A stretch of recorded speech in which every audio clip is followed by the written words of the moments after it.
La extraña anomalía en la cámara de seguridad de mi casa me está volviendo loco. Ha sido una semana desde que mi vida tranquila y predecible se volcó de la manera más extraña y perturbadora imaginable. Me llamo Marco y vivo en una casa suburbana bastante normal. Mi vida es lo más mundana posible, trabajo de 9 a 5, cuido el jardín, y los fines de semana me dedico a proyectos de carpintería. Hace unos 6 meses, como medida de seguridad, instalé un sistema de cámaras en la parte trasera de mi casa. Las cámaras apuntan hacia el jardín, el pequeño cobertizo de herramientas y la puerta trasera. Hasta ahora, lo único que habían captado era a mi vecino buscando a su perro o, más a menudo, algún mapache curioso hurgando en el cubo de la basura. Así era mi vida, tranquila y sin sobresaltos. Todo cambió el martes pasado a las 2:17 am. Estaba durmiendo profundamente cuando mi teléfono vibró con una alerta de movimiento. Algo me despertó, y en lugar de ignorarlo como normalmente lo hacía, la mayoría de las veces era un gato, sentí una extraña punzada de curiosidad. Tomé mi teléfono y abrí la aplicación de seguridad. Lo que vi en la miniatura me hizo sentarme de golpe en la cama. No era un mapache ni un gato. Era una distorsión. Una mancha borrosa que parecía no pertenecer a la realidad, flotando justo en el centro de mi jardín. Pensé que era un fallo de la cámara o algo en el lente, pero por alguna razón, mi corazón se aceleró.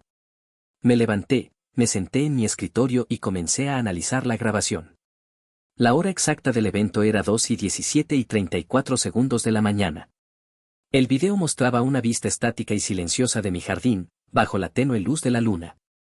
Luego, a la derecha del cuadro, justo al lado del rosal que planté el año pasado, ocurrió. Un pequeño punto de luz, casi como una estrella fugaz, apareció de la nada. Pero no se movió como una estrella. Se expandió y se contorsionó en una forma irregular, como una mancha de tinta en el agua, pero con una translucidez inquietante. No había forma de describirlo, no tenía bordes definidos, no proyectaba sombra y su movimiento era errático, no siguiendo ninguna trayectoria lógica. Pasé las siguientes 3 horas rebobinando, pausando y acercando la imagen. Mi mente, que siempre busca la explicación más simple y lógica, empezó a trabajar horas extra. Debe ser un insecto, me dije. Pero la forma no era la de un insecto volando cerca de la lente. Los insectos crean un rastro de luz o un desenfoque lineal. Esto era una distorsión de la forma, una que parecía tener su propia lógica. Debe ser polvo, pensé. Los fragmentos de polvo suelen aparecer como motas de luz que se mueven con la brisa. Esto era una forma fluida que pulsaba. Quizás fue un reflejo de luz, me consolé. Pero no había ninguna fuente de luz externa que pudiera causar un reflejo de esa magnitud en ese lugar exacto, y el patrón de distorsión era demasiado complejo para ser un simple reflejo. Lo que me perturbó más fue el momento en que se desvaneció. No se movió fuera del marco, simplemente, en una fracción de segundo, se contrajo sobre sí mismo hasta desaparecer por completo.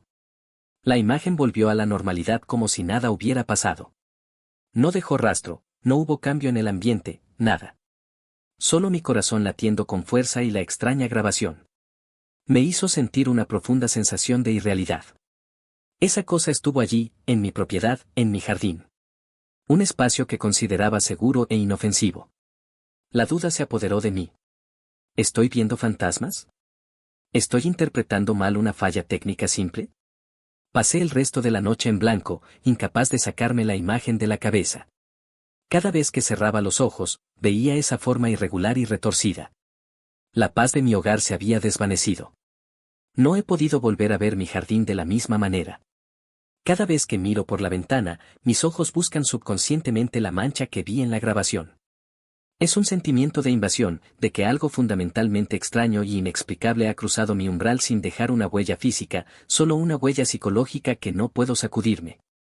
Ahora estoy aquí, en el único lugar donde sé que la gente ha visto de todo. No sé si quiero una explicación o solo quiero que alguien me diga que estoy loco y que es solo una falla en la cámara. Honestamente, lo preferiría.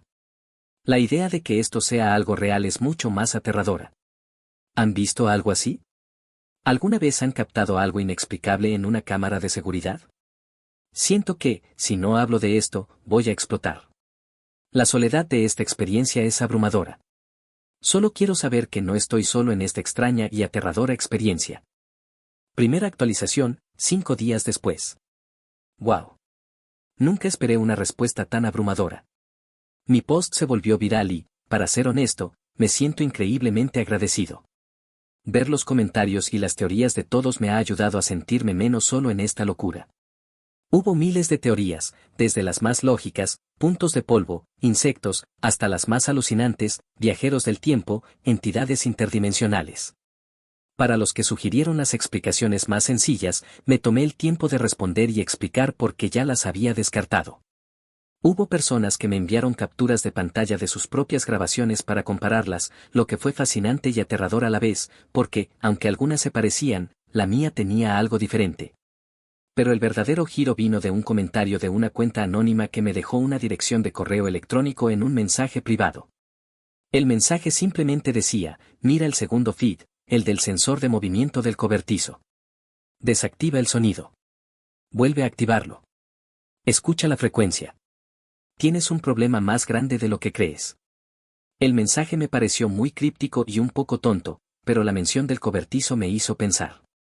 Mi sistema de seguridad tiene 2 cámaras que apuntan hacia el jardín, pero solo una tiene un sensor de movimiento con audio activado por defecto.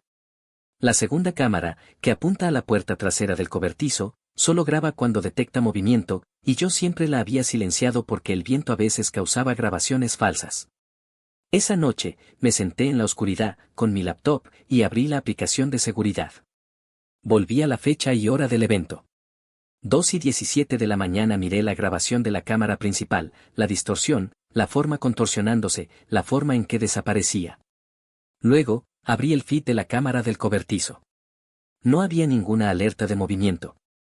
Pero sabía que la grabación duraba 1 minuto antes y después de cualquier detección. Me concentré. En el momento en que la anomalía apareció en la primera cámara, esta segunda grabación del cobertizo estaba en curso. No mostraba nada, solo la noche silenciosa y la puerta del cobertizo.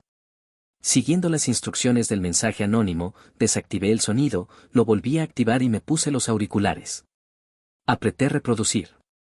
Al principio, solo se oía el débil zumbido del sistema de aire acondicionado del vecino. Nada. Luego, a los pocos segundos, una frecuencia baja y constante empezó a hacerse presente. Era un zumbido, un hum de muy baja frecuencia. Tan bajo que casi no era audible, más como una vibración que como un sonido. Se hacía un poco más fuerte justo en el momento en que la anomalía se desvanecía en la otra cámara. Inmediatamente después, el zumbido desaparecía. Esto me dejó perplejo. No era un sonido de la naturaleza. Era un sonido artificial, un zumbido electrónico. ¿Por qué mi cámara del cobertizo, que está a unos 20 metros de donde apareció la anomalía, lo captó y la cámara principal no? La cámara principal está en el exterior de la casa y la del cobertizo en el interior. No tenía sentido. El zumbido me llenó de una sensación de inquietud más profunda que la imagen misma. La imagen era un qué. El zumbido era un cómo. Era un detalle que desafiaba toda lógica y me hacía darme cuenta de que esto no era una simple falla técnica. Ahora, ya no solo estoy asustado, estoy intrigado, y eso es aún más peligroso. Mi novia, Sofía, ha notado mi comportamiento obsesivo. Me ha dicho que pare, que estoy perdiendo el tiempo y el sueño por algo que no tiene sentido. Es solo una grabación borrosa, Marco. No dejes que te consuma, me dijo, con un tono que mezclaba preocupación con frustración. Pero no puede entenderlo. El video, combinado con este nuevo zumbido, se ha convertido en una pieza de un rompecabezas que no puedo ignorar. La búsqueda de una explicación me consume, y ahora no es solo un hobby, se ha convertido en mi única prioridad. Aprovecho esta pausa para recordarte, si te gusta mi contenido y suscríbete, eso me ayudaría un montón. Ahora sí, continuemos. Segunda actualización, 12 días después de la primera actualización. Las cosas han empeorado. No en cuanto a la anomalía, sino en mi vida personal. Sofía y yo hemos estado discutiendo casi a diario.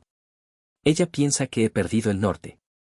Me dice que he abandonado mis hobbies, mi trabajo, y lo más importante, a nuestra relación, por una tontería en una cámara. Y en parte, tiene razón. Me he vuelto insoportablemente obsesivo. Paso mis noches descargando software de análisis de audio, intentando limpiar el zumbido para identificar su origen. He contactado a foros de electrónica y a expertos en frecuencias de sonido. Nadie tiene una respuesta. Un tipo sugirió que podría ser un efecto de resonancia de algún dispositivo experimental, pero no pudo darme más detalles. La frustración y la falta de sueño han empezado a afectarme físicamente. He tenido dolores de cabeza constantes y un zumbido en mis oídos que no desaparece, como si la frecuencia del video se hubiera transferido a mi cabeza. El médico me dijo que es estrés y que necesito relajarme, pero ¿cómo puedo relajarme cuando siento que estoy al borde de un descubrimiento, o de una pesadilla, que nadie más parece entender? El conflicto con Sofía llegó a un punto de quiebre anoche. Estaba yo en el escritorio, con los auriculares puestos, intentando aislar la frecuencia, cuando ella entró en la habitación. Me preguntó si iba a seguir con esa estupidez y yo, irritado y exhausto, le respondí que no era una estupidez, que era algo real, y que ella simplemente no quería ver la verdad. El silencio que siguió fue más fuerte que cualquier zumbido. Ella se sentó en la cama y se echó a llorar, diciendo que había perdido al hombre con el que se había enamorado. Que me había consumido por algo que ni siquiera era tangible. Me sentí como un insensato. Pero la verdad es que esto se ha vuelto tangible para mí. Ya no es solo un video. Se ha vuelto personal. Siento que esa cosa en la cámara me ha seguido, que se ha metido en mi cabeza y en mi vida. El zumbido en mis oídos se ha vuelto mi compañero constante, y me hace sentir que estoy en una sintonía con algo que no debería estar sintonizando. Me he dado cuenta de que el verdadero conflicto no es solo el video, sino la soledad que ha creado. Nadie cree en mí.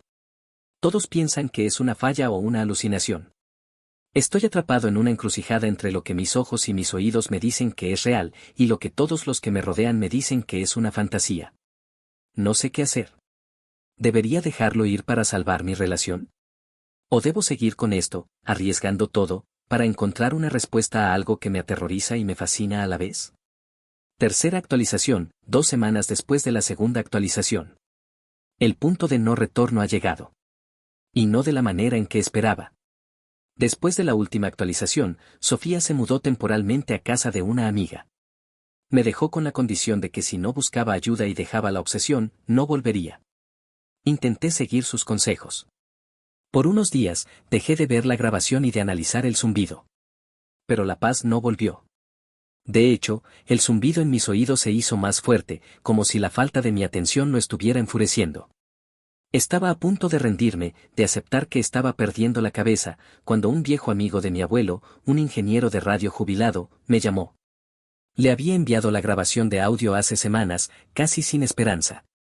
La semana pasada, me dijo que había estado trabajando en un proyecto para un cliente, que involucraba un sistema de frecuencia de radio muy antiguo, y que de repente, en su equipo de laboratorio, había notado una frecuencia residual que le sonaba familiar. Se dio cuenta de que era la misma que yo le había enviado. Lo que me dijo a continuación me dejó paralizado. Me explicó que la frecuencia que había captado en mi jardín no era un simple zumbido. Era una señal modulada, una especie de eco temporal, utilizada en los años 60 en un proyecto gubernamental secreto, destinado a experimentar con la teletransportación de objetos pequeños. El proyecto fue un fracaso y fue desclasificado y cerrado, porque los objetos teletransportados regresaban al lugar original con una distorsión temporal. Eran, en esencia, fantasmas de objetos, una especie de resonancia, sin masa ni forma, que aparecían y desaparecían en los mismos puntos de la teletransportación. Según él, la distorsión que vi en mi cámara era un eco residual de ese experimento, un efecto secundario que se manifestaba de forma aleatoria, como si la realidad estuviera recordando algo que no debería. El giro es este: el experimento se llevó a cabo en un terreno que ahora, mi abuelo y mi amigo confirmaron, es el lugar exacto donde está mi casa. Mi casa fue construida sobre la ruina de ese experimento. No es una entidad alienígena, no es un fantasma en el sentido tradicional. Es un recuerdo del espacio-tiempo, una falla en la matriz de la realidad, manifestándose en mi propio patio trasero. El impacto emocional fue brutal. El miedo se transformó en una sensación de pavor existencial. Mi hogar no era seguro. Era el lugar de un fracaso científico. Y el zumbido en mis oídos no era un problema mental, sino un efecto residual, una frecuencia que mi cuerpo estaba captando. Me sentí tan pequeño, tan insignificante. La revelación no me trajo paz, solo un conocimiento aterrador de que estoy viviendo sobre los cimientos de algo que desafía la física. Mi mente ya no puede volver a lo que era antes. La realidad, para mí, tiene una delgada línea. Me di cuenta de que mi obsesión no era por un video. Era mi subconsciente tratando de entender algo que no debería ser posible. Y ahora lo sé. Y no sé qué hacer con esa información. Actualización final, 1 año y algunos meses han pasado desde mi última actualización. Mucho ha cambiado. Después de la revelación de mi abuelo y su amigo, me senté con Sofía. No le di todos los detalles, sabía que sonaría a locura, pero le dije que había descubierto que la casa tenía un pasado muy peculiar, relacionado con experimentos científicos antiguos. Y que la grabación era un efecto secundario de eso. Le mostré las pruebas que había reunido, el análisis de audio, el croquis del proyecto. Sofía, con una mirada de asombro y una pizca de terror, me abrazó. Me dijo que lo único que le importaba era que yo estuviera bien y no me estuviera consumiendo. En ese momento me di cuenta de lo mucho que me había alejado de ella. Tomamos la decisión de vender la casa. Fue difícil, pero era la única forma de dejar atrás lo que habíamos experimentado. Limpié mi sistema de seguridad y borré todas las grabaciones. Quería que el pasado se quedara en el pasado. Nos mudamos a un pequeño apartamento en la ciudad. El zumbido en mis oídos, que me había atormentado durante semanas, se desvaneció lentamente en los primeros meses. Al principio me despertaba en la noche, sintiendo un vacío, como si la conexión con ese eco se hubiera roto. Pero con el tiempo, la sensación de paz regresó. Hoy, mi vida es normal de nuevo. Volví a mis proyectos de carpintería, y Sofía y yo nos comprometimos el mes pasado. La experiencia me ha cambiado. Ya no soy el tipo de persona que se preocupa por las cosas pequeñas. El mundo me parece mucho más grande y extraño de lo que solía. Ya no confío ciegamente en lo que veo. Entiendo que hay cosas que suceden en la periferia de nuestra percepción y que a veces la realidad es mucho más fluida de lo que pensamos. La grabación de la anomalía es ahora solo un recuerdo, un fantasma en mi mente. Me moldea de forma sutil, recordándome que incluso en los rincones más tranquilos de la existencia, pueden ocurrir cosas que desafían toda lógica. A veces, por la noche, miro al cielo y me pregunto si esos ecos de viejos experimentos siguen flotando por ahí, esperando a ser captados por alguna otra cámara. Pero por primera vez en mucho tiempo, esa idea no me asusta. Me hace sentir asombrado. La historia no tuvo un final feliz en el sentido tradicional, pero me dio un nuevo comienzo, más sabio, más consciente y, sobre todo, mucho más humano. Si llegaste hasta el final, por favor deja un pulgar arriba.